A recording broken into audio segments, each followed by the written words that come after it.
Bring to us your poetry. From inspiration sought. Come join us with your images, your verses, words, and thought. From here, we'll share your balladry with those who do not know it. This platform's here for you to show the world that you're the poet. Welcome to episode 40 of You're the Poet, the poetry podcast featuring you. I'm host Matt Burgio, and I'm here with co-host Phil Burgio. Phil, welcome. Anytime. Here at You're the Poet, our purpose is to share our love of poetry with the world and invite you to do the same. I want to start by saying thank you to all of our listeners who have made You're the Poet possible. We hope you enjoyed the podcast and the poetry that is shared here. For this episode of You're the Poet, we're doing something a little bit different. We're calling this You're the Poet Around the Table, and we've invited back past guests of You're the Poet to join us in this roundtable sharing of poetry and a little bit of discussion. So with that, we'll start off by introducing ourselves. So Jodi, you're first. Hi, I'm Jodi Harsh. I was in podcast 29. I'm from Lima, Ohio, and I enjoy poetry. I have for 40 years. Hi, I'm James Bryant. I'm from episodes 19 and 30. I live in Midlothian, Virginia. I'm glad to be here. Hi, I'm Benedict. I'm from the Mercer County area in New Jersey. I've been writing for many years, and I too am very happy to be here with you folks. Hello, my name is Simon Drake. I was on show number 11 as a guest, and I am signing in from London, England. Hello, I'm KM Weldon from episode 8, and I'm happy to be here. All right, well, thank you all for joining us. Well, we're here to share some poetry, so we're going to jump right into that. Benedict, you're the poet. Show us what you've got. Thank you very much. I'm going to read a poem called Labyrinth. This is about the different trails and pathways we take in life. Labyrinth. I thought I was dreaming when I found myself walking through a swirling, turning labyrinth in the darkness of night. Blood flowing faster, heart pumping harder, placing one foot in front of the other, trying to navigate this maze. Needing a compass, a map, or GPS to find my way out of another self-imposed, complex, entangled mess. Gazing up at the clear, cloudless sky, receiving a beacon of light from Venus, gleaming and radiating, cradled by a thin crescent moon. Tripping over pathways, falling upon dusty trailways, leading me to further confines of confusion and consternation. Straining my brain, contemplating a way out, a way to Camelot, a way to Utopia, a way to Elysium, a way home. Light now shining, rising from the eastern horizon, showing me the virtuous path and the long way to return home. Virtues of courage, temperance, justice, and wisdom, pushing me forward through this maze to my kingdom.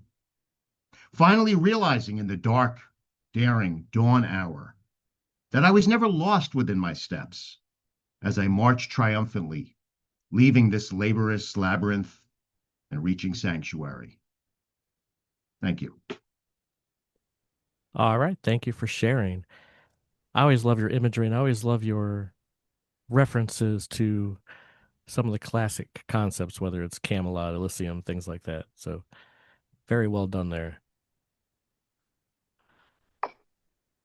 Yeah, I wanted to throw in there, I really love the delicacy of the words you use, but also again, like the imagery, like you mentioned, like the cloudiness, you can really feel like you're in the scene that you're describing, and then bringing in the beacon of light, like it really had a power within that cloudiness that you described, and I really liked that. Thank you, Kat. Thank you, Matt. James. Lost your audio? I think you're on mute. You muted yourself, James. No, I might have muted Matt. him. What? Matt, come on, man. Okay. There you go. All right. Yes, I really appreciated the language and the choice of words in that. added an extra layer of interest to me. Outside just the theming of the poem was exceptional, but the choices you made really added to that. Thank you, sir. Appreciate that. Thank you. It was exceptional. Thank you, I mean, Jodi. it brought a lot of depth to it that, you know, a lot of people, you know, I see a lot of people online that want to do a line or two, and it just bugs me because it's like, that's not poetry to me. Poetry is about going in depth and going raw. Yeah, So, and I you agree. did that. Thank you. Thank you. Appreciate it. All right. Well, KM, would you like to go next? Sure thing. Hello, I'm KM Weldon. I'm going to be reading a poem from my poetry collection called Under the Influence of Gravity. And the poem I'm reading today is called Homicide. And it goes like this. Memorized your license plate on accident, and now I find myself searching for your car on the streets by coincidence. It doesn't matter anymore. You've probably cruised through life, has left what we had to die, and the places we frequent. But I'm stuck on those times as if they were recent. The years have grown legs and has run from me. Our love is presumed dead, yet there was no crime scene. No evidence to prove it was there, no evidence anywhere. I guess all that's left is the coffee shop that remembered our orders, but that place has become my torture. KM Weldon. And I think with that poem, I feel like the hardest parts of like a breakup, no matter what kind it is watching the simplest things that your love once shared suddenly become memorials. And a love that once was like so profound and so all consuming, suddenly dead as if it never happened. And I think that's what makes the grief of a breakup so much more brutal. So that's what I really wanted to write within that poem. Jodi? Oh, I can feel that, honey. I'm going through that right now. So, oh, goodness. So, yeah, I can feel that so much right now. Yeah, that is homicide because it takes your soul, it takes your breath away from you. I mean, it really does. I definitely agree. Yeah. Yes.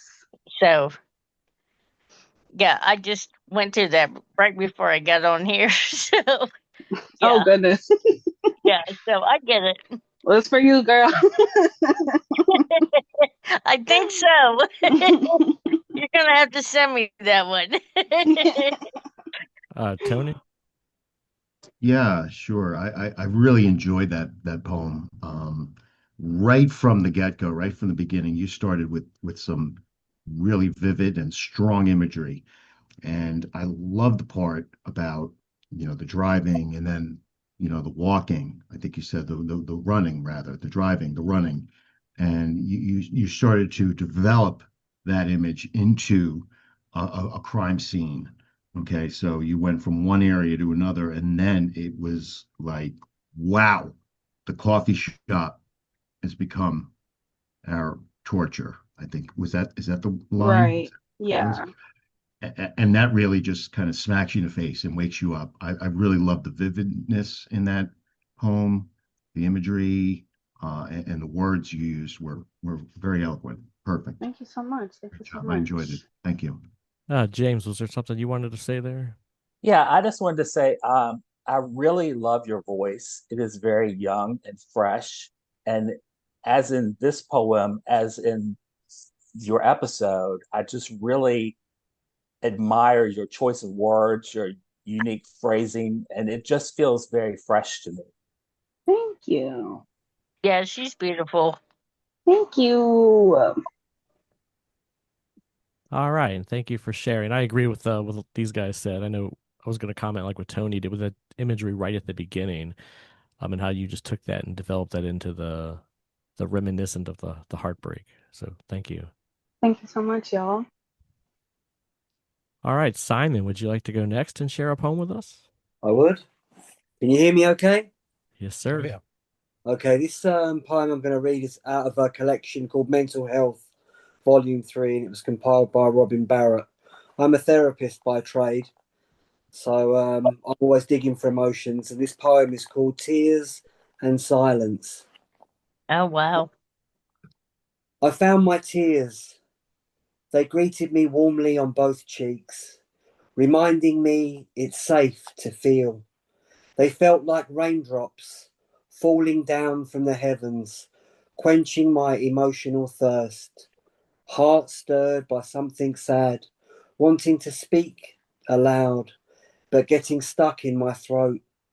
Tears and silence, a huge weight off of my chest, lifted, slowly dissipating. At last, a sense of peace. Wells running dry, tears speaking my truth. No need for bravado.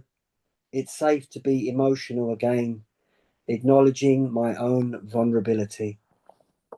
Thank you. That was beautiful. Thank you.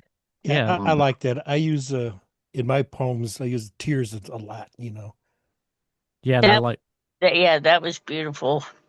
I like Well that done. line, the tears speaking my truth. Yep. Benedict there? Yes, you know what I really liked about that, Simon, was you gave tears an identity. Ah, Okay, you gave it a Yeah. beautiful identity that evokes emotion and evokes healing at the same time. So you really got to see what a tear would look like if it were a person. I Yeah, have for written. real. Yeah, he really did. Phil? KM, you got a comment? Yeah, no, when I really loved how you said the tears greeted me on both cheeks.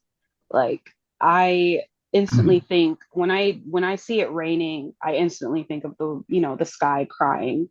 And it kind of brought me back to where, like you said, like you gave like A Benedict said, the identity to the tears. And it was just like it really did invoke like sometimes we have those storms within ourselves, but with this one, it's more like the tears are there to help you water whatever needs to grow. And I just really love the way that you phrase that, especially in the beginning. I have written that my grief was the tear and not calling it a tear, just the grief was going down my cheek. So I feel like it's the angels crying, They're like, they're feeling that tears, running down their face. when That's, it's raining. Yep. Yeah. yeah, Okay. they're angel tears, They, I, they're feeling the pain that's in this world. okay. Jody, you got one to share for us? Yeah, but I gotta pull it up and I might have to go off, uh, off camera. Okay, let us know when you're ready. It's called, Brutal Like Me. Hang on a sec. I was raised where truth had teeth, gnashing, grinding, never gentle. We didn't sugarcoat the wounds. We salted them, watched them twitch, and called it healing. I don't know how to fake it. Can't play the game where smiles mask misery or where silence means peace.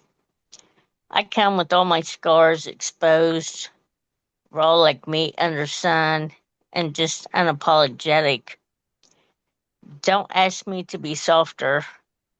I was forged in backhand blessings and kitchen table confessions where love was loud, pain was louder, and survival was the only religion we all believed in.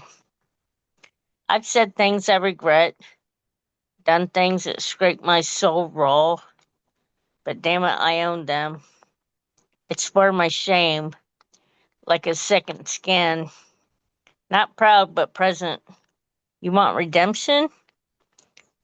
It's in the wreckage, not the rescue.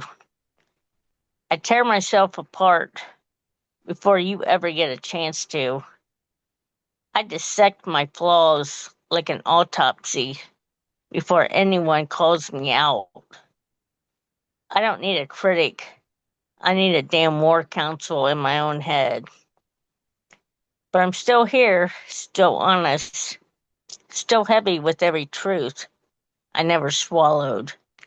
So if you want fake, keep walking. If you want me, be ready for blood, be ready for fire.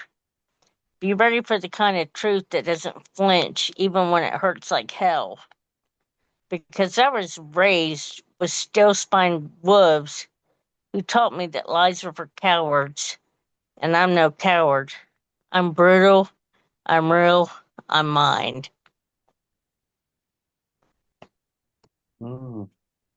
That was All right. excellent. Wow. Yeah, Thank you.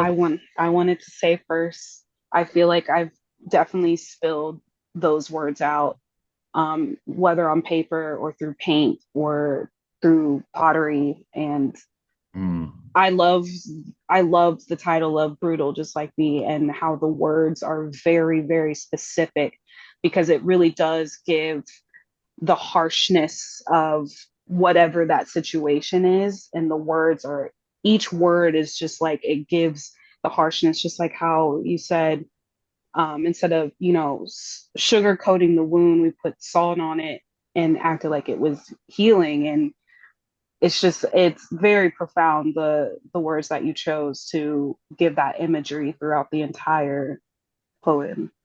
there's a Well, lot of. Oh, sorry, I was my gonna say last there's a lot of name good is imagery Harsh, there. so I gotta put that harshness in it. Yeah. Yeah. All right, James, you had a comment there? Yeah, was it the phrase backhand blessings? Yes, Mm. I had I background blessings. Trust me, I had them. well, Hmm. I can totally relate to that, and I just love Hmm. that those words together like that just really spoke to me, as did the poem itself. It's just exceptional.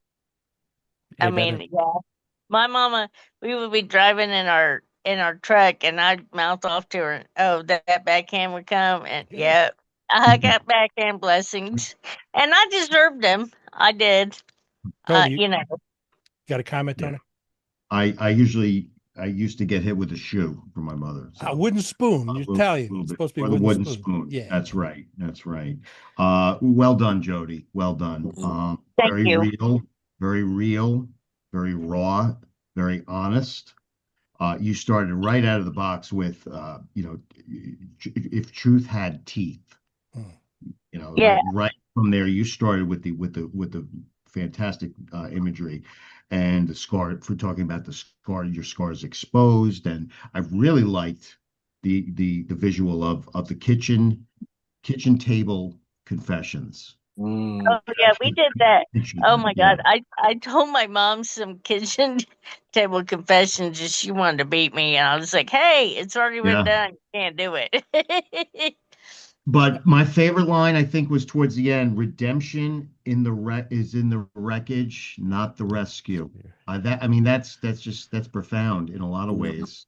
I like that theme myself in my latest book that came out over the summer, last summer. You can't see me or the book now. I actually have a poem in there about redemption. So I think Thank that's a you, fantastic subject. So well done, well done. Mm. thank What you. I had my eyes closed when you're reading it. I'm getting impressions of broken shards of glass, all Hmm. jagged and everything, and just painful. Just painful. All right. Oh, Well, there were some painful times, but I survived it. I'm still here. and we're glad you're here. Simon, comment? Yeah, if you don't mind, that backhand blessings from the UK, I've never ever heard that before, that expression, but it's really resonated with me because of my childhood. And that is something now that I will put into a poem, put back out there for you. Yeah, it really resonated in a lot of different ways. But backhand blessings, I've never ever heard that before. So thank you. Thank you for acknowledging it. Very poetic term. Yeah. Mm. Mhm. All right. Well, guys, before we move on to the next set of poems, I wanted to take a moment to see what everybody's been up to. I know some of you been on more recent, like, we talked about episode 30, James was on again, and I know Tony's been a repeat guest. But some of you, it's been a while. KM and Simon, you guys were some of the early poets on the podcast. So I think this time let's go reverse around the circle. KM, we're going to start with you. Tell us a little bit about what you've been up to. What do you got going on in the poetry world? Well, I'm expanding. I've been working on expanding locally. I've done my first poetry performance at an event this year, which was very new for me. I'm an art instructor typically, so I actually kind of got broken into it a little bit with being able to speak in front of crowds, but it was definitely very rewarding to be recognized as a poet, as I just published last year.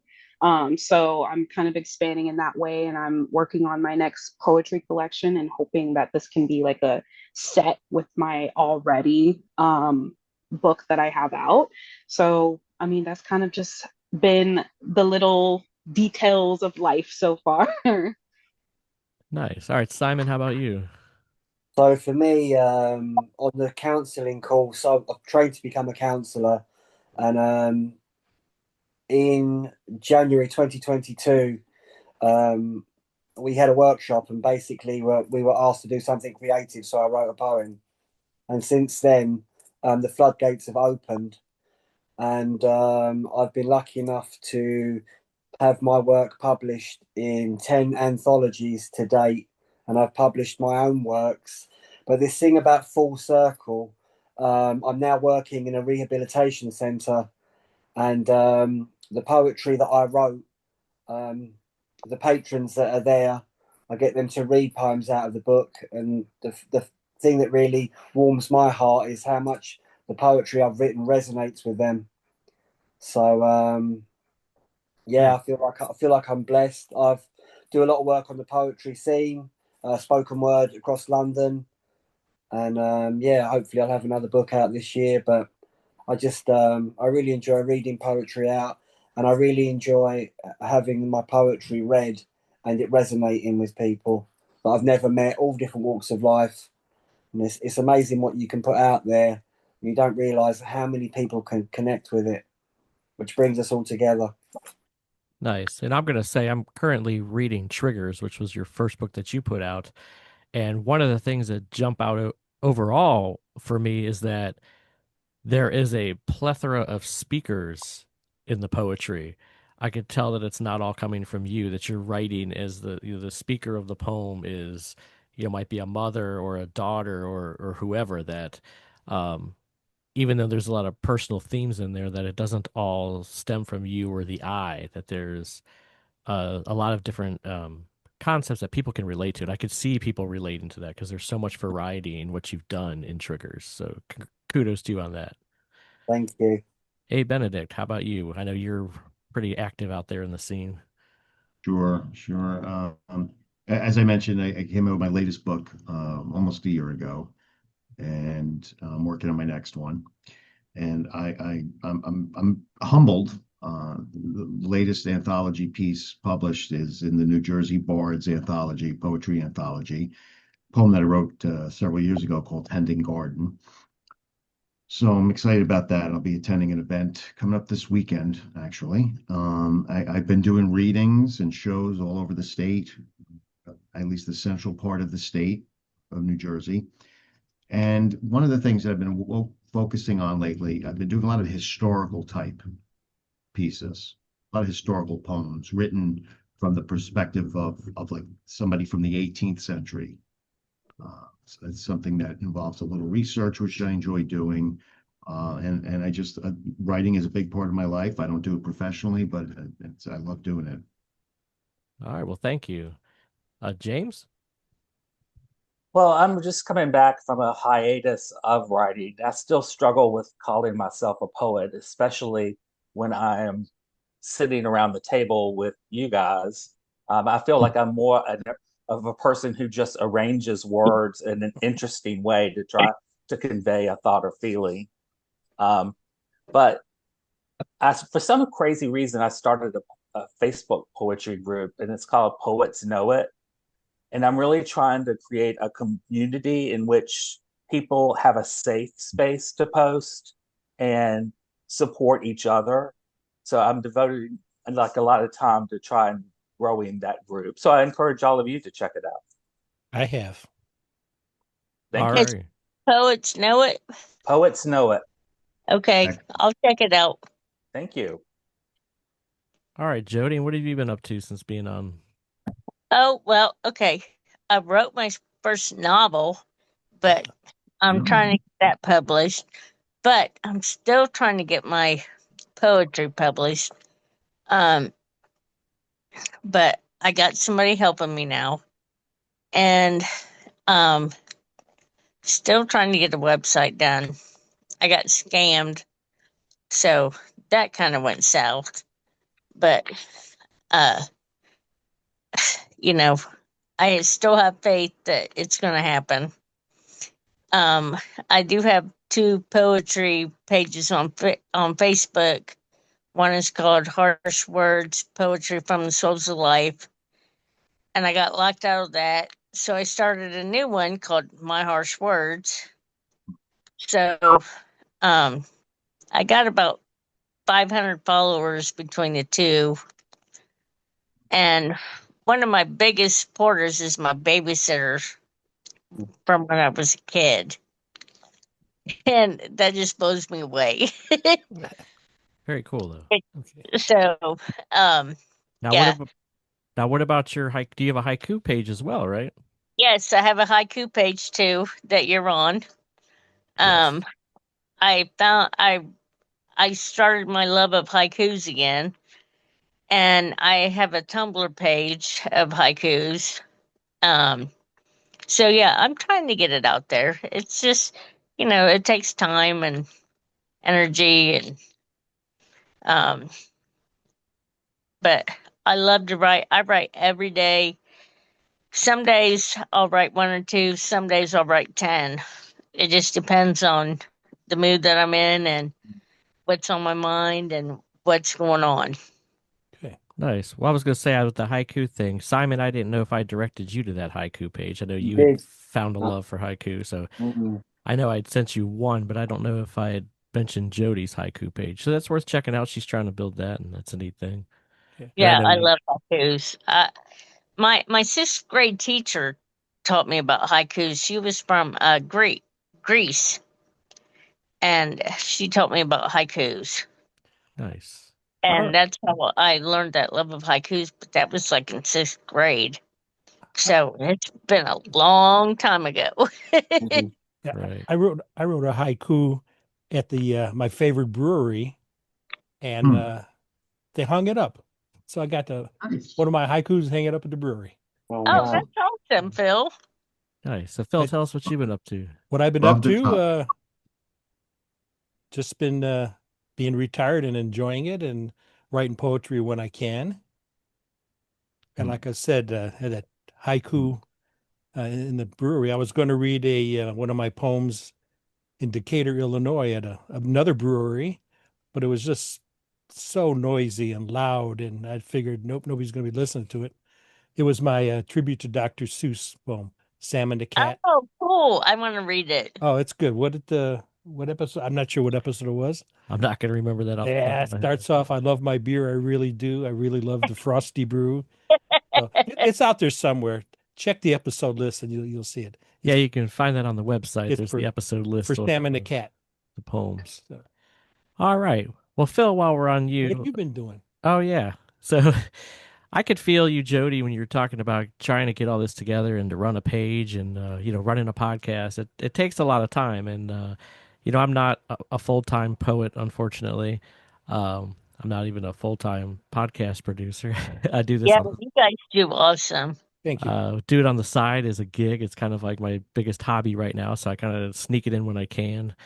Um, but yeah, so I have been writing some poetry, and we'll talk a little bit about that, and try to do some collaborations and things. And some of you have helped inspire me to write lately. I'm always looking for opportunities to stop with all the technical stuff and actually sit back and do some poetry writing. We're trying to publish too. Yeah, we are working on putting a book together. Phil and I are going to do a joint book, probably of all the poems that we've done on the podcast. So it'll probably be about the podcast adventure.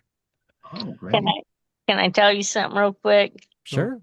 My fiance is coming home from the military. He'll be home this week, and we plan on doing a book together too of poetry. Good. Good. Great. Very cool. So like I'm excited about that too. Bless him. Bless him. we were talking about, we have a guest from every continent on the world except Antarctica. So if you know anybody that's down there at a research station that writes poetry, let us know. Right. I don't know nobody in Antarctica. All right. Well, let's get back to some poetry. Phil, we're gonna have you start this segment. Okay. You're the poet. Show us what you've got. This poem is the title, What Muse Do I Choose? What muse should I use next time when I write a verse or pen a rhyme? Should it be of romantic love or of the angels up above? To pen poems of sadness and grief and thoughts about woeful beliefs. There are poems of laughter and cheer, happiness, joy, and goodness still here. And then verses of time that have gone, memories of things that I have done. Thoughts that would fade away, memories of a bygone day. I should write of what I feel, both magical and of real. It matters not what I impart, just write it from my soul and heart. But I think I will clear my mind and let Calliope introduce instead. Philip Burgio.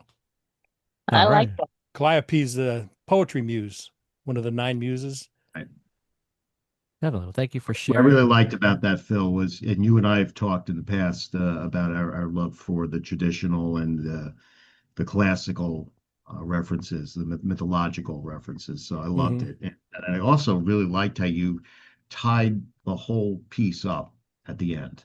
You started and almost went full circle. I'm glad you liked it. Okay.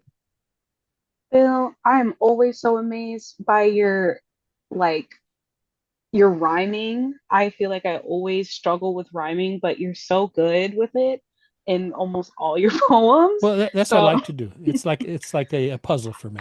You know. Yes, yeah, exactly.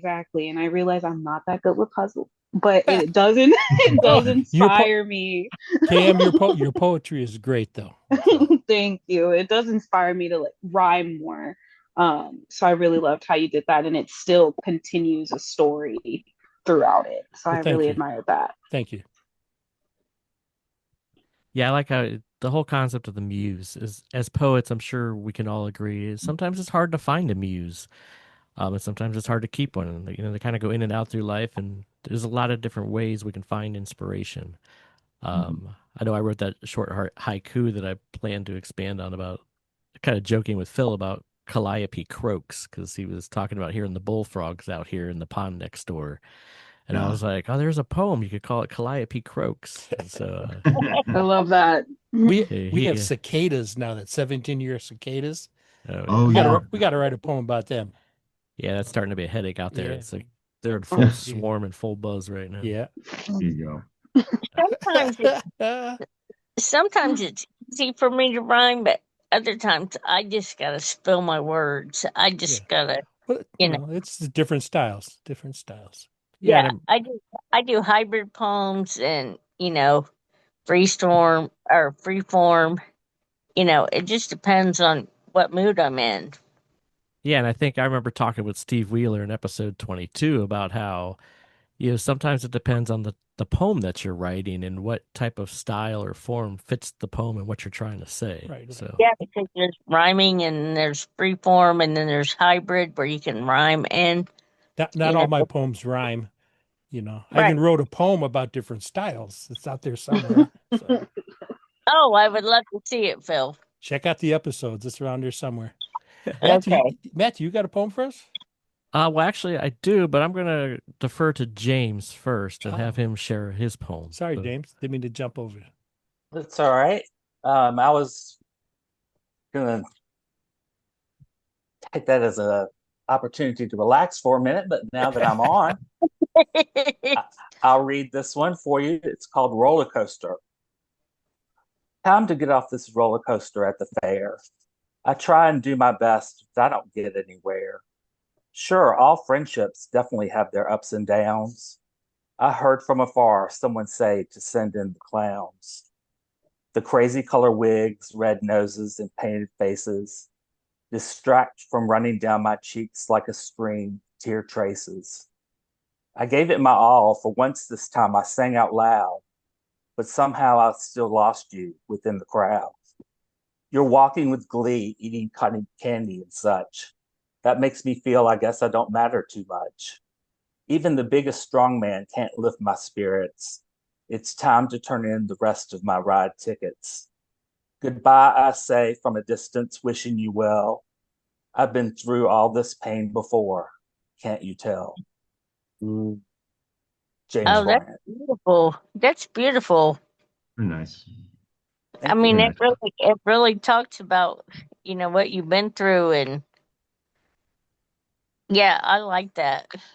Thank I you. like the detail, and I like how the stage you set as the backdrop, and you stuck with that The clowns and carnival atmosphere. Yeah. yeah, that was beautiful.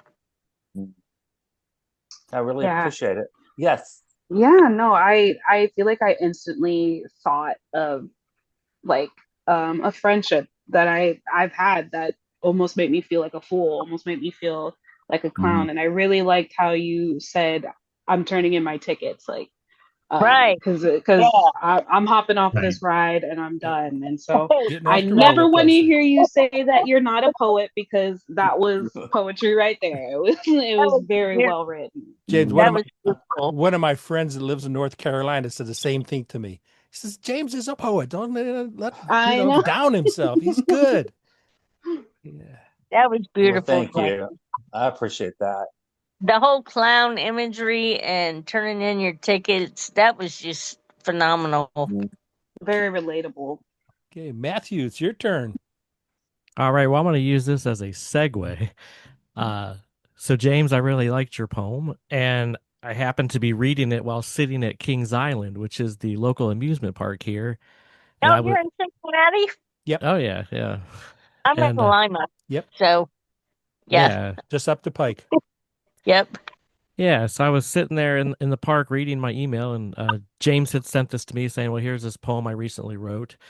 And I was sitting there in the Coney Mall section of Kings Island, which is very much fair-like. It's all the old Coney Island fair type stuff, Yeah. um, and this just inspired me to write a response to Rollercoaster.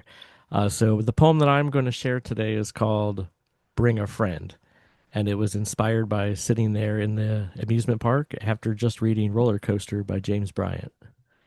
So bring a friend. I saw you at the fair today, all broken and alone. A sad, defeated look you wore, a kid who lost his cone.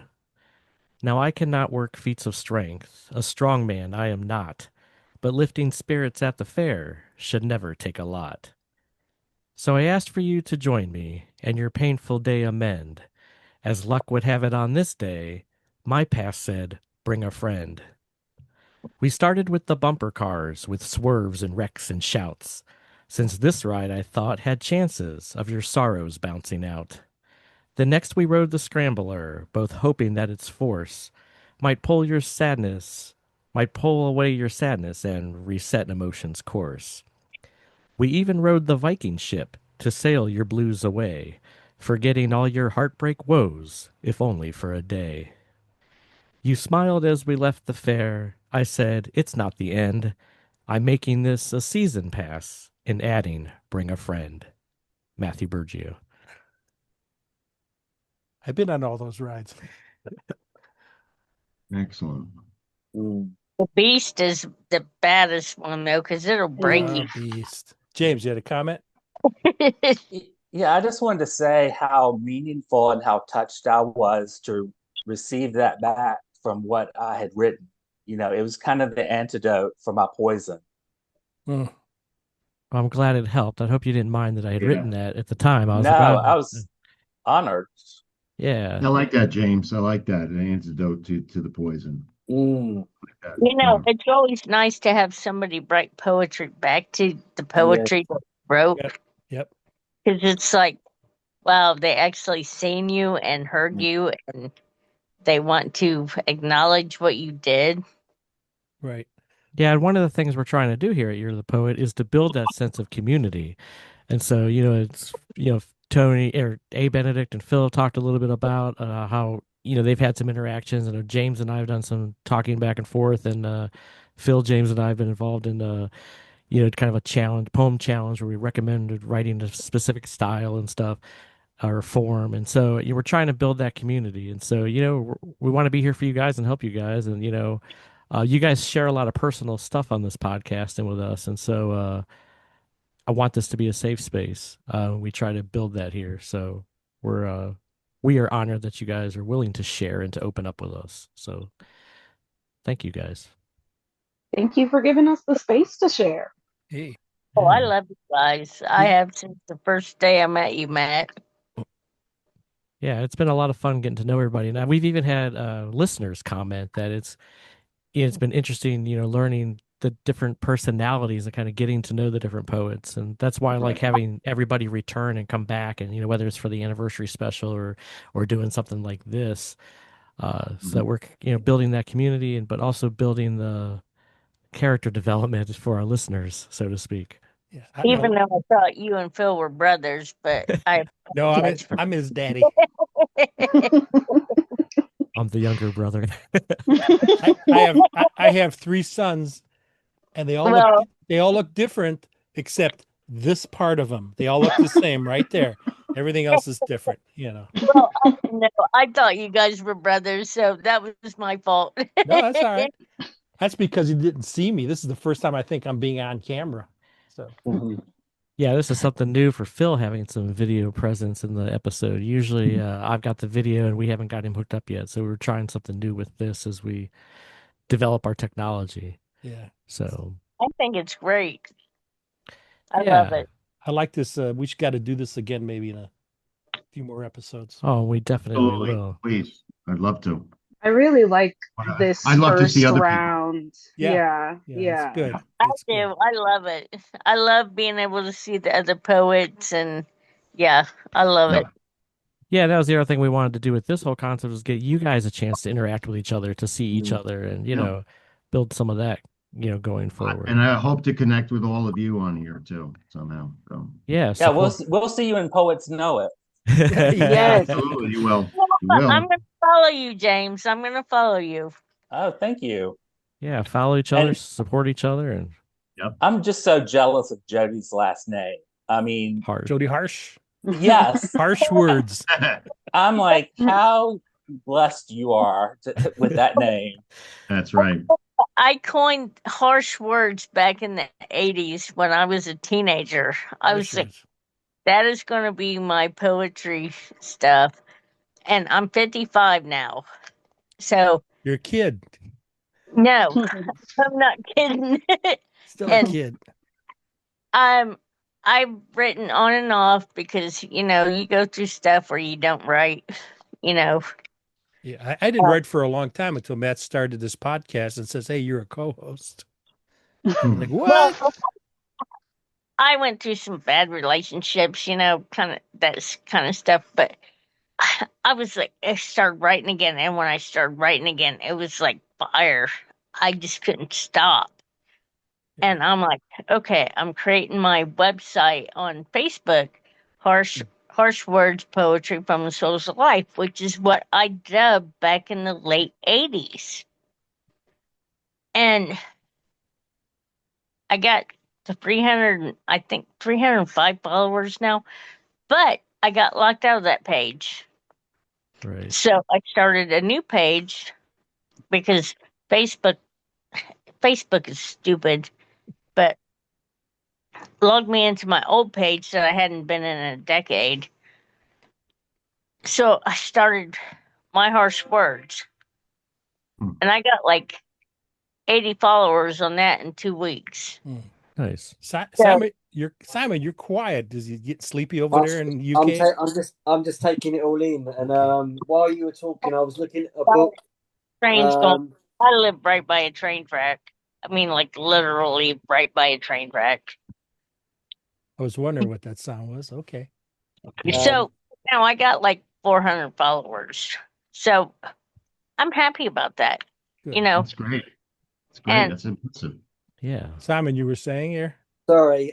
Yeah, I was looking at this book and flicking through to see where a poem I had was published, and I came across this name that says Matthew Burgio. Wheelsong Poetry Anthology 5. So we share the pages together. Oh, Yeah, that's excellent. Yeah. So what about that? I mean, yeah, obviously About being with you and, and then realise that how small the world is, even though it's big regarding poetry and that. Yeah, we share the pages of an anthology, which is amazing. Yeah. Would you Matt like found Matt found another me. poem? I don't know how he did, but he found me. Oh, yeah. Probably through harsh words. James, you were going James, you were I going to say was something? I was just curious about how long everyone has been writing, because I started in January of 2024. So I guess I'm fairly new to I the started in craft. 1986. Hey, Benedict, how about you? I must have started about 20 years ago and took time off because life gets in the way and picked it up again. I feel like an old man. I was writing in the late 70s. Simon, how about you there? I was Yeah, going to say, Phil, did I can you say it remember was in the late 70s? Late 70s, yeah. Phil, right? Right. Okay. Simon? yeah, I was going to say I can remember being in junior school and writing a poem, and the teacher thought I'd copied it from somewhere. So yeah, 40 something years. It's been in my grandma. She's a published poet, so I think it was in the blood. But as I said, the wheels really came off in January 2022. That's when it really started for me, and then after that, the poetry's been prolific, writing every day, 2, 3, 10, about Wow. anything and everything. Wow. See, that's how I am, Simon. KM, how long you been writing? Well, I am 26 now, about to be 27. I've been writing since I came out the womb, so so I've been a fictional writer. I usually do fiction, and then I really upped in poetry when I entered high school. So I guess poetry has really taken more of a course for about 10 years now or so. Okay. Yeah, and I've been writing probably since I did some writing as a kid. You know, Phil was an early inspiration for me in writing some poetry because he was writing poetry back then and entering some different contests and whatnot. And of course through school. But then it was my junior year of high school when I really, as a sort of self-motivated poet, started writing regularly. So, Yeah, Well, that you was mine too. yeah. All right. Well, guys, from here, we're going to wrap it up. Again, thank you, everyone, for coming on and doing this. And we hope to do this in the future. I enjoyed this. So, I would Yeah. love to connect with all of you. Yeah, Yeah. I feel like this Indeed. was a very good first group. Like, I feel like all of our poetry had some kind of similarity to it. I don't have the words for it right now, but I feel like we all were kind of compatible with Yeah. our poetry in this first round. I was a bit Yeah. apprehensive how it was going to go. I thought it went well. It's good to see it everybody's faces, you know. Yes. yeah. I love all of you guys, and I want to connect with all of you. Yes, yes. Excellent. Definitely. Indeed. Definitely. Yeah, and as we do this, we'll work on the flow and the form and try to make that smoother. But hey, you got to start somewhere, and I thank you guys for that. And Thank so, you. Thank you, Matt. Thank you, Phil. Thank you, guys. Nice meeting all of Thank you. you. yeah. Okay. Thank you, everyone. So everybody, Yes. everybody, hold on a minute. I'm going to wrap up the episode here. As we wrap things up, we want to let our listeners know we are grateful that you've taken the time to tune in. We hope you're enjoying the poetry shared here. And if you haven't already, please subscribe to the podcast and share it with others. If you would like to support You're the Poet and what we are doing here, we have set up a patron site at buymeacoffee.com/You're the Poet. Thank you for your support as we continue to grow. If you've written any poetry and you want to share it here, whether you just have an interest in poetry, consider yourself an amateur poet, or are a professional poet with published works, contact us to be a guest on a future episode. Please check out our website and various social media outlets to keep up to date with You're the Poet. You can find us on Facebook, Instagram, YouTube, and our website, you'rethepoet.com. Until next time, Phil, thanks for joining us. Anytime. Jodi, thank you for joining us. Thank you. James, Thank you. A. Benedict. Thank you, friends. Cheers. Simon. Thank you from London, England. K.M. Weldon. Of course. Guys, it's been amazing. Thank you for being part of this. Yeah, Thank thanks. you so guys much. are wonderful. Thank you, guys. Take care, everyone. Goodbye. Bye-bye. Bye bye. Thanks Bye again. bye.